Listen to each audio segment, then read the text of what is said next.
tall was being in the middle of a now dry ravine somewhere in the desert near Sedona. Hours had passed since I had been walking down the crowded path from the vortex. I'd watched enough X-Files to know lost time was never a good thing. And we weren't talking minutes. We were talking hours. You've entered into the world of alternate realities. Here, paradigms are shifted, minds are blown, and veils are lifted. Actual supernatural experiences are brought to life through storytelling by the people who experience them. Welcome to Adventures in Mysticism with Leah Grant, where the esoteric is explored and consciousness is expanded. Visit adventuresinmysticism.com to further your spiritual development through Leah's latest offerings. And now we continue with this episode's mystical adventure. I had only been on the dating app for a week, maybe two, when I matched with a guy who looked like Billy Idol. Spiked bleached hair, leather jacket, the works. There was a glaring difference, though. He listed his height at over 7 feet tall. I had dated a guy who was 6'4", and another who was 6'5", so I wasn't intimidated by his stature, even though I'm just 5'5". In fact, confession, I was a bit intrigued by someone who had dressed like an 80s rock star and was as tall as most NBA players. Both of these traits actually provided the first little clues that, let's call him Billy from here on out to preserve his anonymity, gave me that he was different from other men. There will be many more clues, but from here forward, I won't point them out. I'll just allow you to pick up on them as I share the experiences that unfolded. So Billy claimed to have never heard of Billy Idol and said he'd never played basketball. While I could believe someone had made it through life without hearing White Wedding, it was harder to fathom a tall boy having never played basketball. But I was in a place with my dating where I was giving most every guy a chance, so I just overlooked it. There could be lots of reasons why, right? Our first meeting was a restaurant near the water. He was already there and seated when I arrived, and he was dressed in the same clothing he had on in his profile photos: white t-shirt, leather jacket, black combat boots, spiked hair. I was in a breezy sundress since it was 75 degrees out. "Are you warm?" I asked, noting that he wasn't sweating, not even a slight glisten on his forehead. "Not at all. Are you?" he replied. "No, I'm good," I smiled. We ordered, and food disappeared from his plate, but looking back, I don't recall him ever eating it. After the normal pleasantries, we fell into a conversation about spiritual phenomenon and other related topics like astrology and metaphysics. He was well versed in these topics and spoke freely about them, though occasionally he would use a word I'd never heard before. Since it was our first date, I opted not to interrupt him to ask what they were or what they meant. I am able to read energy fairly well and could feel his energy was strong, dynamic, and powerful. I could also feel that he was holding back, perhaps not wanting to overpower me. I found it interesting that he was that aware of his energy to control the intensity of his aura. Then it was time to leave and he stood up. Wow. Over 7 feet of leather-clad man is a lot of man, if that's what he was. I asked him to walk me to my car, to which he replied, "Okay, we can walk to mine too." I had no idea what that meant, so I told him where my car was, and he said, Mine is right here. He had gotten a spot right in front of the restaurant. Pretty impressive, or lucky, given the eatery's location on the water. His vehicle was a giant white dual-wheel truck with the big oversized wheels. It looked like it belonged somewhere at a rodeo in the Midwest rather than a beach town in California. But I figured a guy as big as him required a big vehicle. "Billy, where are you from?" I asked. He ignored the question and launched into describing the truck I could clearly see in front of me. When he stopped, I said, "Now we go to mine." He happily began walking again. At my car, he gave me a kiss on the tip of my nose and headed back to his truck. I thought the night had gone well, but with that kind of goodbye, not even a hug, I figured he wasn't into me. I shrugged. It had been an interesting evening. As I drove home, though, I realized I didn't even learn anything about his childhood or family or where he went to school or even where he lived. I didn't even know if I was into him, but I did know I was intrigued by him. Surprisingly, Billy sent me a message the next day saying he wanted to take me down to the coast for a day.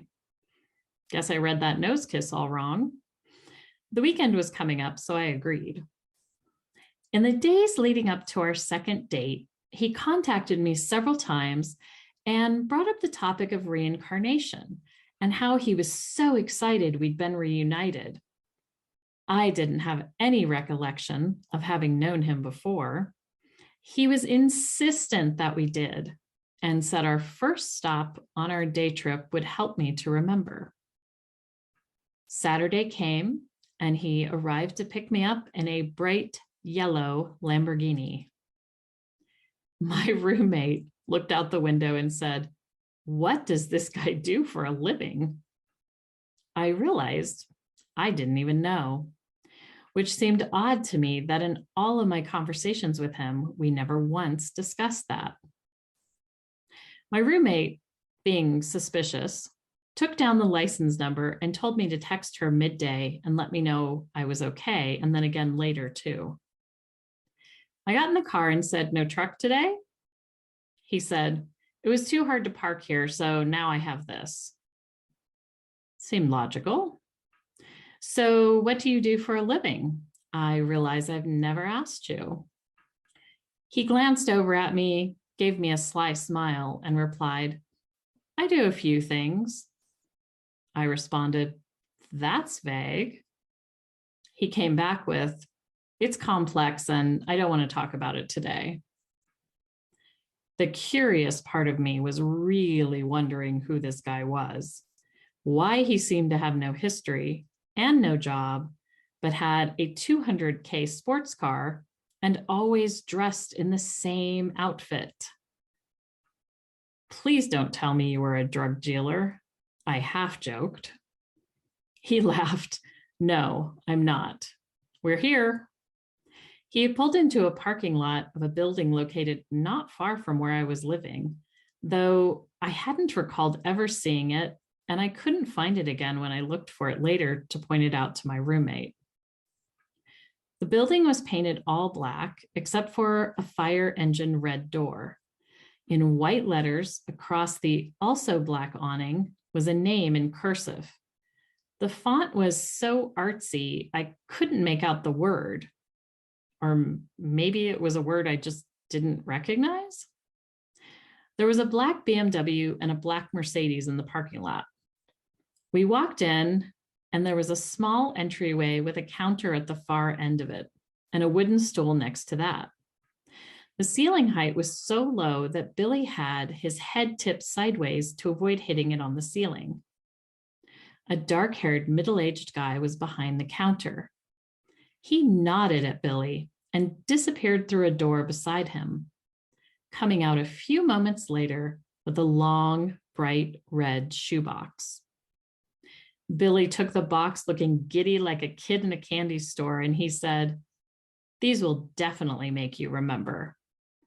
He opened the lid and pulled out one patent leather thigh-high, lace-up, 5-inch stiletto heeled boot. I might have gasped. Those reminded me of nothing in my past. He handed the boot to me, oblivious of my shock, and said to try it on. I settled on the stool, tugging on the boot. I didn't recall him ever asking me my shoe size, but it fit perfectly. The guy disappeared behind the door, and Billy and I were left in the entry alone. Once I had both boots on, I unsteadily stood up. His desire became palpable, and I felt the wave of his overpowering energy fill the room. It was intoxicating, and yet I suddenly wanted air. But I didn't trust myself to not break an ankle trying to walk to the door to get it. Billy looked at me expectantly. I forced a smile. Wow, these are something. I'm sorry, though. I still don't remember. He helped me take them off and tuck them under his arm, disappointed they did not bring back instant memories of what he then described to me in the car were years of us being married and enjoying BDSM play. Yeah, I definitely didn't have memories of that. As we drove away, it occurred to me he hadn't paid for the shoes. Although the guy knew what he wanted without even speaking to him, so perhaps he'd pre-ordered them? I got a weird feeling in my stomach thinking about it. Though I didn't feel in danger, I was a little concerned what the rest of the day might hold. As if hearing my thoughts, he informed me, before we get to the place where I'm taking you, I need to drop something off. We drove into a neighborhood somewhere in Orange County and stopped in front of a house in the middle of a block. From the outside, it looked like all the other houses in the neighborhood. Inside, there was no furniture. He told me to wait in the empty kitchen, and he went into what I'm guessing was a downstairs bedroom. He was there for about 10 minutes and then came back out. I didn't see anyone. I didn't see him bring anything in, and I didn't see him take anything out. Kind of suspicious. We got back in the car and I asked, "Did your friends just move in? There's no furniture." He said casually, "No, they don't really use any." And he launched into telling me the history of the little town we were going to. I wanted to interrupt him and say, "Who doesn't use furniture?" There wasn't ever a good time to chime in with that, and after a few minutes, it seemed unimportant, so I never asked. The rest of the afternoon was spent with him taking me shopping and buying me some really cute clothing. I insisted he didn't need to, but he said that it was appropriate for him to do so. Again, not quite sure what that meant. I convinced him to buy a pair of jeans and a shirt for himself so he would have something to wear besides his leather ensemble. After trying on a few pairs of jeans, he announced he liked shopping, as if he'd never done it before, and happily tried on whatever I brought him, leaving the store with a few shorts, some jeans, and some shirts. Since we'd skipped lunch, we had a very early dinner. I was surprised by how little he ate given his size. He had to burn some crazy amount of calories. As he was driving me back home, he said he was going to stop where he was staying. He pulled into an older but upkept townhouse community. I was a bit surprised because it didn't match the car he owned. We walked into a cramped unit. Here, there was too much furniture for the amount of space.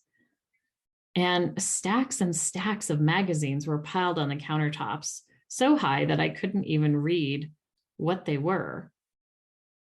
I asked if he had any water. He opened the fridge and it was almost empty. Thankfully, there were a few bottled waters and he handed me one before leading me upstairs to the room he said was currently his. A king-size bed took up most of the room, and two bookshelves were on either side of the bed, filling in all the available space between the bed and the wall. A dresser sat at the foot of the bed, so close that you'd only be able to open the drawers part way. There was a quilt on the bed. Did a relative make this quilt? I asked. No, all this stuff was here when I got here. Where's your stuff? Oh, I can get whatever I need when I need it, he said. Right now, he laid on the bed on top of the covers. I want to look into your eyes. My whole body fluttered at that comment. I hopped on the bed next to him, laid my head on the pillow, and we locked eyes. I was secretly hoping this exercise would trigger a memory, similar to doing the past life regression with a former boyfriend, where I remembered past lives I'd had with him. So I was all in and relaxed into his gaze. I have no idea how much time passed. I know it was a while, though. I felt suspended in time, frozen, yet cognizant, but unable to speak. He finally spoke. You are so pure, so pure. And his gaze deepened, sucking me in. I fought to stay in that moment. I wanted to ask, what does that mean? I couldn't open my mouth, but then he touched his lips to mine. There were flashes of colors and images, but it was all moving too fast to distinguish what it was.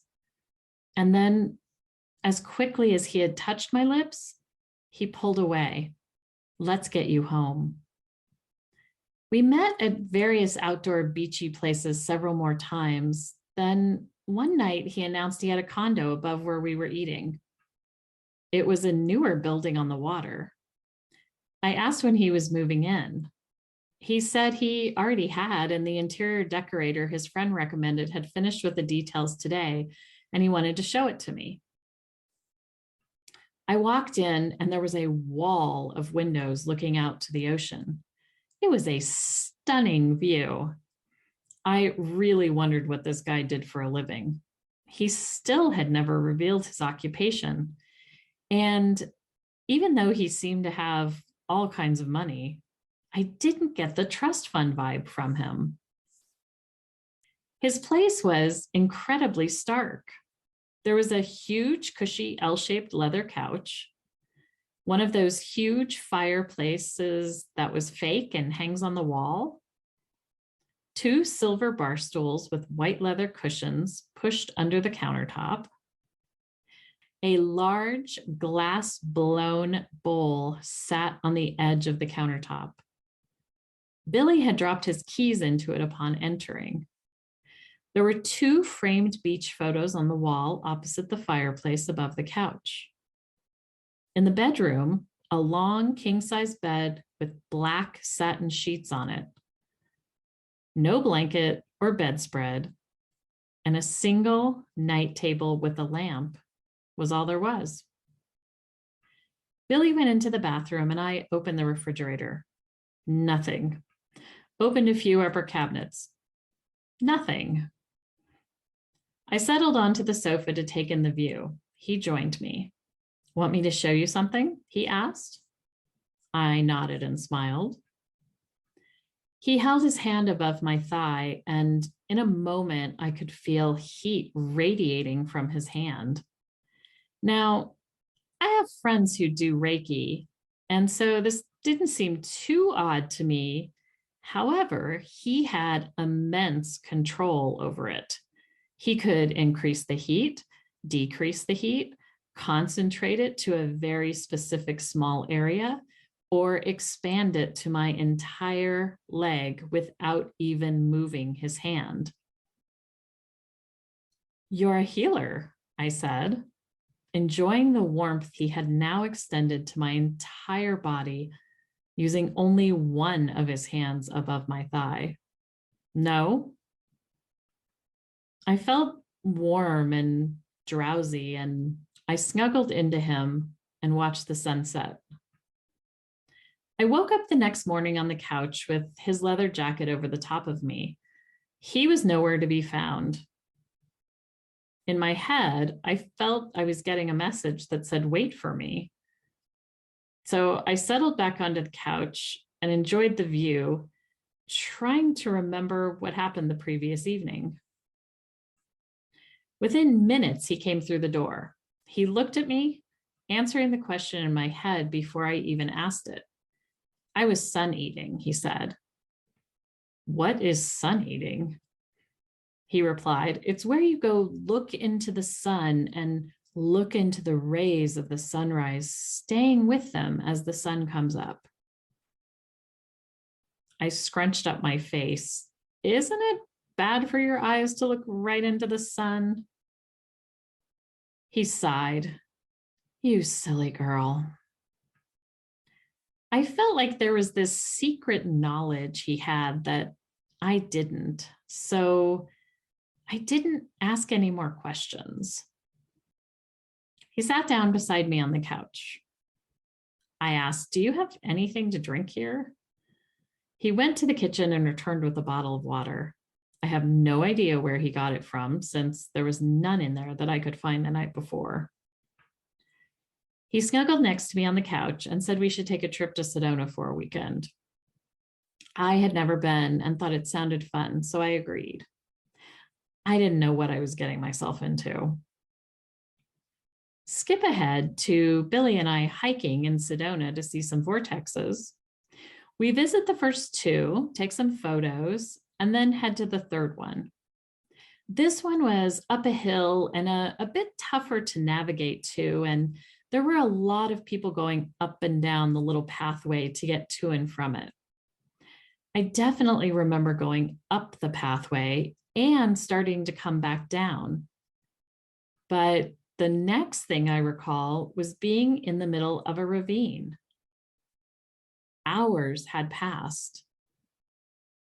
Billy claimed he didn't know what had happened either. We were miles away from the vortex, the car. We had no water, and there was no one around. In that moment, I realized my curiosity around all the odd behavior Billy displayed and wanting to hang out with him to figure it out had likely gotten me abducted.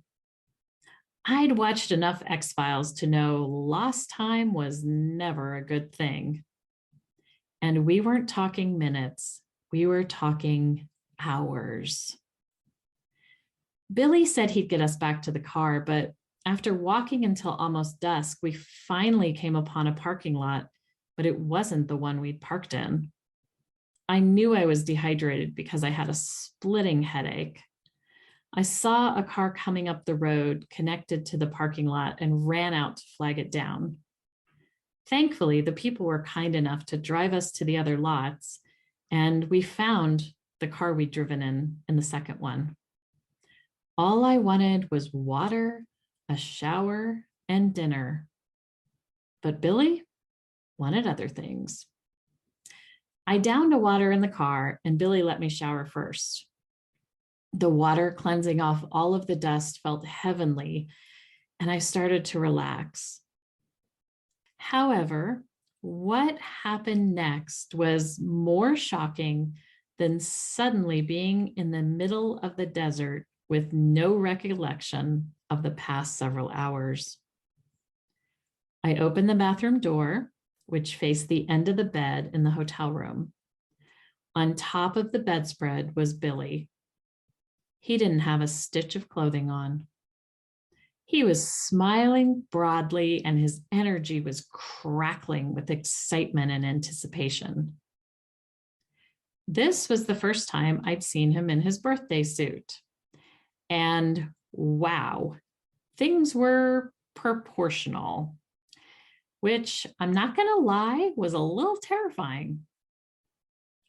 Size aside, going away for a weekend with a guy you've been dating and having him expect some sort of intimacy wasn't the issue. Beside him, he held an item that he wanted me to use on him, perhaps in another attempt for me to recall the past life we had together that I still had no recollection of. I was tired, hungry, and still confused about what had happened that afternoon. And there was no way I was engaging in anything that involved what he was proposing. I literally walked back into the bathroom, closed and locked the door. I splashed cold water on my face, pinched myself to make sure this was all real, and through the door, I told him that I really needed to eat and could he please just take a shower and let us go do that. He agreed. Dinner was awkward.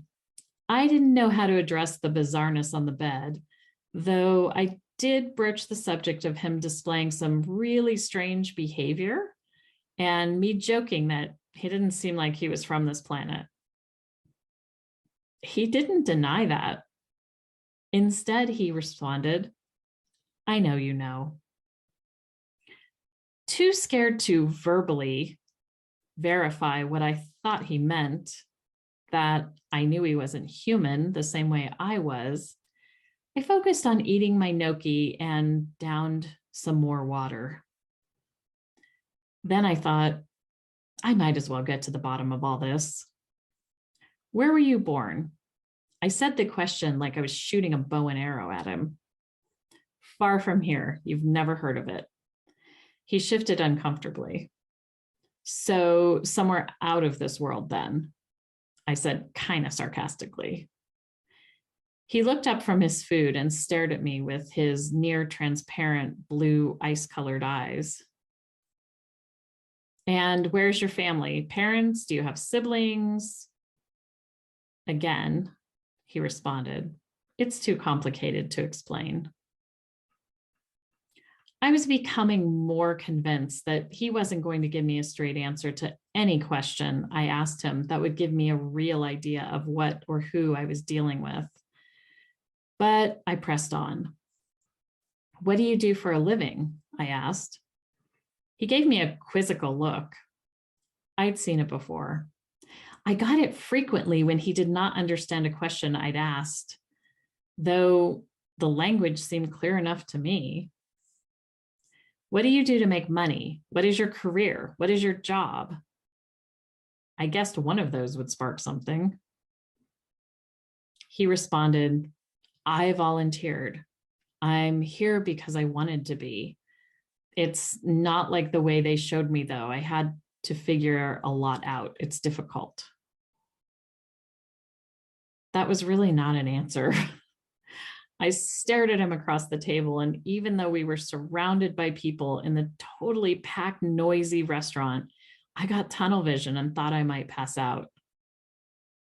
I believe that was the moment I really allowed myself to admit that I was not just dealing with a weird guy, but I was dealing with something not fully human, an ET, an alien, some other kind of supernatural being who could create heat with his hands at will, who ate the sun rather than food, and who seemed to have the ability to manifest items out of thin air. I excused myself to go to the bathroom and composed myself, breathing deeply several times in the stall. When I returned, I told him I was not ready to be intimate. I didn't recall any of the life together he remembered, and until I did, I thought it best we wait. We returned to the hotel room, and gratefully he didn't push me, since he could have so easily overpowered me. Despite us having been in the Arizona heat all day, getting dehydrated, and the fact that it was still over 90 degrees out, he decided to go sit in the hot tub. I could see him in it from our room. He sat in there for at least an hour. While he was gone, I decided my best course of action was to just be nice, get back home safely, and break things off. I couldn't deny that he was not a normal human. And after the events of the day, I knew I was definitely in over my head. I made it back home, and the next night told him I didn't think we should see one another again. He seemed genuinely hurt and said he didn't understand why. I couldn't bring myself to say it was because I thought he was an ET or some other supernatural, otherworldly being. Though he called me and tried for a few weeks to get me to agree to see him again, I never did. And weirdly, I can't remember his actual name anymore, and neither can any of my friends who met him. I know it sounds crazy, but it's like our minds were wiped of the information. I know I didn't dream it though, because as I was moving recently, I found the red box containing those black thigh-high boots. Thank you for listening. In the next episode, I'll share about performing exorcisms. Until then, remember that your spiritual journey is a supernatural adventure in and of itself. Enjoy the unfolding and embrace the unknown.